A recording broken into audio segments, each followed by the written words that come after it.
I've always wanted to be murdered by someone I met online. If you're killed by somebody who has found you in a very unique way, then they name them, they give them a special name, and then they're in the newspaper like that. And I just thought, I don't want to die by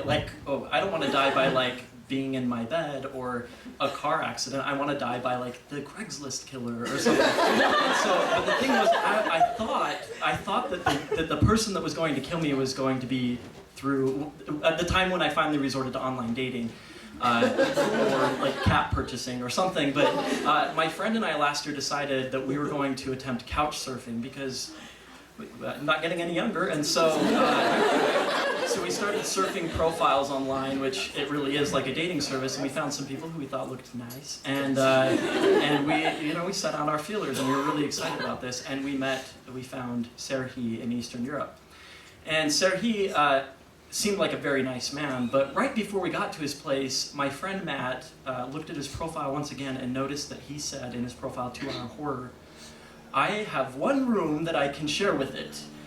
I can fit 2 people on my bed."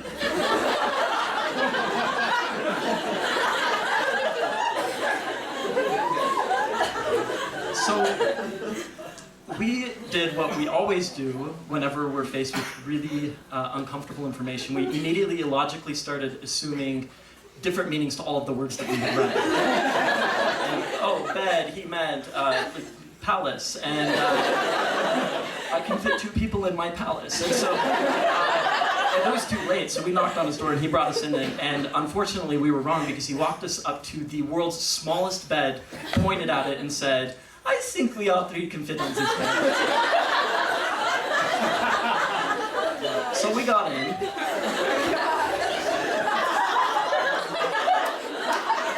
Seriously.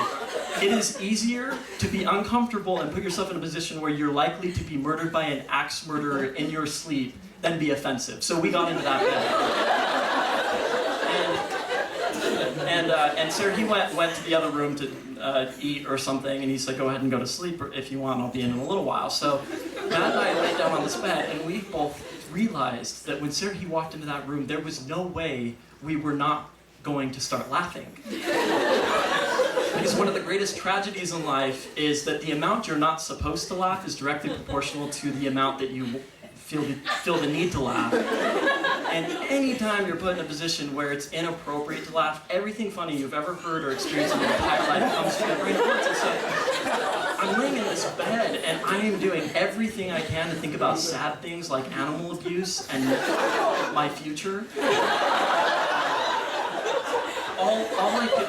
I swear to you, the only thing that came to my mind, the only thing that was flooding my memory, was when I was 12 years old and my great-grandpa Hinkle walked into the front room and asked my great-grandma Hinkle why they weren't in the back room fooling around, to which she responded, "Because I'm unwilling and you're unable."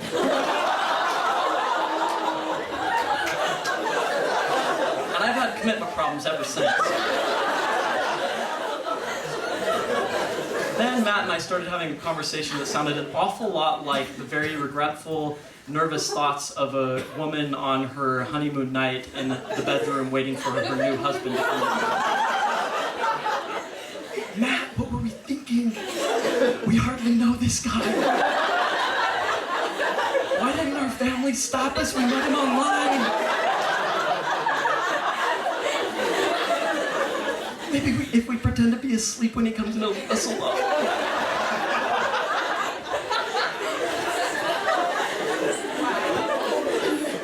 So he came into the room and we pretended to be asleep all night. And we had to pretend to be asleep all night because we did not sleep. I was in the middle and Serhi was Tasmanian devil turning in the blankets and sheets all night long, limbs hitting me. And Matt was hanging off of the bed in a half push-up with his arm on the floor. Closer and closer.